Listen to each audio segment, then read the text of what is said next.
Very sensitive yung mga kaso na katulad nito, no, na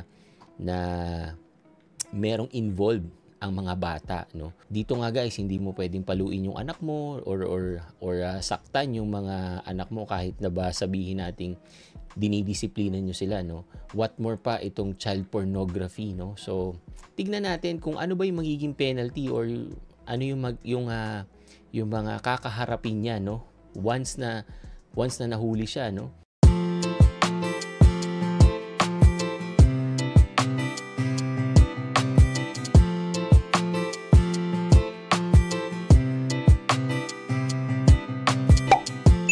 Hello guys, Nardino TV here and we are back with another video.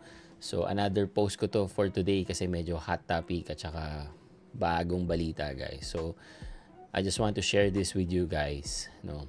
And warning na rin, no, sa mga kababayan natin na pupunta dito sa Canada. So merong news, no, I think this was yesterday, no, na merong isang teacher guys sa Edmonton, Canada, na naharap ngayon sa napakasensitibong kaso, no? And it is about child pornography, guys. So, yan yung pag-uusapan natin for today. And I think si Kabayan is nagtatago ngayon or umuwi ng Pilipinas as per the report. Panoorin natin yung short clip na yan, guys. Galing sa isang news dito sa Canada about dyan sa napakalungkot, no? At saka napakasensitibong topic, no? Police believe an Edmonton teacher facing child sexual exploitation charges fled the country.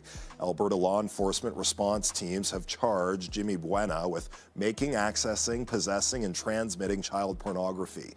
Police allege Buena used Facebook to upload sexual abuse material. Buena taught at St. Oscar Romero Catholic High School in West Edmonton. The Edmonton Catholic School Division says Buena's final day at the school was last Thursday. Police do not believe any students were involved in relation to the charges. Alert is sharing the information in light of his position. We still have a lot of our investigation to go, and that includes a review of any of the tech that we've received, and that's on our forensic examiners. A big part of the investigation is having them go through that, just so that we have an understanding of what exactly we're dealing with. Alert believes Buena may be hiding in the Philippines. So yan guys, yung nakita natin na balita, no, about dyan sa isang guro or isang teacher sa Edmonton, no, na naharap ngayon sa kasong child pornography, no. Sinabi naman dun sa report guys na wala naman daw siyang or walang possible na victim doon sa mga tinuturuan niya sa school, no. And ang sabi lang is nagshare siya ng mga child pornography, no, content sa kanyang social media page, no. So and ang sabi pa is possible na nasa Philippines siya ngayon, no. Hindi natin alam kung nagtatago ba siya or what, no. Pero yun yung kinakaharap niya na kaso ngayon, and that is very unfortunate. Of course guys, maraming mga teacher po dito, no, sa Canada, you know, and mataas po ang tingin ng mga tao sa mga Filipinong teachers dito, no. And I believe isa yan sa mga major pathway, no, ng mga pilot program, ng mga provincial nominee program. So hindi natin alam kung anong magiging epekto nito, no. So pero sana hindi naman, no. Kasi syempre medyo maselan, no. Very sensitive yung mga kaso na katulad nito, no, na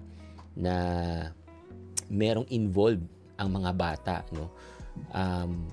Dito sa Canada guys, napaka very protective po sila sa mga bata, no. Dito nga guys, hindi mo pwedeng paluin yung anak mo or saktan yung mga anak mo kahit na ba sabihin nating dinidisiplina nyo sila, no. What more pa itong child pornography, no. So ngayon guys, bukod dyan sa news na yan, tignan natin kung ano ba yung magiging penalty or ano yung mga kakaharapin niya, no, once na nahuli siya, no. Ito guys, nakita ko lang to sa internet, no? Hindi ko alam kung ito yung updated or whatever, no? Pero tignan natin, no? Ayan. So, ito yung nakita natin, no? Government of Canada. Ang sabi dito is, ito guys, making child pornography. Every person who makes, prints, publishes, or possesses for the purpose of publication and child pornography is guilty of an indictable offense and liable to imprisonment for a term of not more than 14 years and to a minimum punishment of imprisonment for a term of 1 year. Ayan. So kung nahuli ka na gumagawa ka at nagdi-distribute ka ng mga child pornography content, ayan ang pwede mong maging kaso, no? Pero kasi yung dun kay kabayan, hindi natin alam kung siya ba gumagawa nun or sinishare lang niya or kung saan niya yun nakukuha, di ba? Pero kasi since nasi-share niya, no, or meron siyang pinagsesendan nun, under possession siya ng ganung content. And ang sabi dito guys, right? Possession of child pornography, no? Every person who possess any child pornography is guilty of. So kahit na hindi sa'yo, basta nasa possession mo guys, no? Probably nasa hard drive mo or nasa cellphone mo or whatever, no? An indictable offense and is liable to imprisonment for a term of not more than 10 years and to a minimum punishment of imprisonment for a term of 1 year. An offense punishable on summary conviction and is liable to imprisonment for a term of not more than 2 years, less a day, and to a minimum punishment of imprisonment for a term of 6 months. So, yan. So, tingin ko si kabayan dito pasok, no? Kasi nga, under possession siya kasi nasi-share nga niya, no? As per news, sinishare niya sa kanyang social media page, no?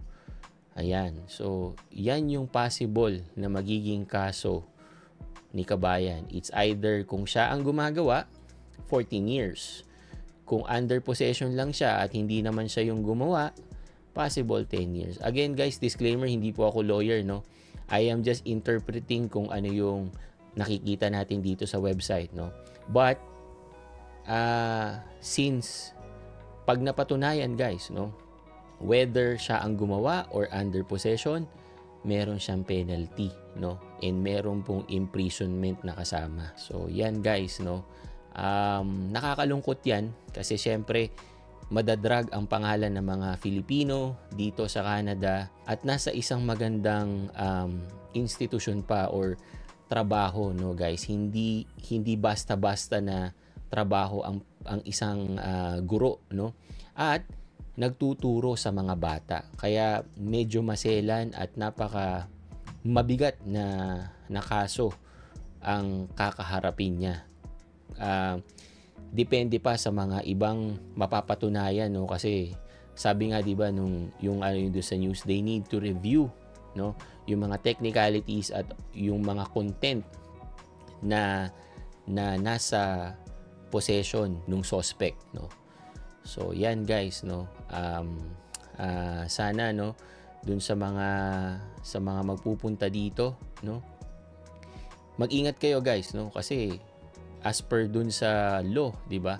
Kahit na mahulihan ka lang, no, or under your possession ng mga katulad ng mga ganitong content, materials, pwede ka na pong makulong, no? Pwede kang ma-file ng kaso, no? At saka dapat yung mga ganito talagang content talagang hindi ginagawa talaga, no? Dahil syempre guys, hindi naman to talaga katanggap-tanggap kahit kanino, no? Walang dapat bata na napapabilang sa mga ganitong mga bagay, no? At walang mga tao dapat na gumagawa ng ganitong mga bagay. Okay? So, yun lang guys, na-share ko lang sa inyo. So, syempre, under investigation at sana kung talagang si kabayan is guilty, mahuli siya, 'di ba? At mapanagutan niya guys yung kasalanan na nagawa niya. Okay? So yun lang guys. Thank you for watching and see you on my next video. Peace!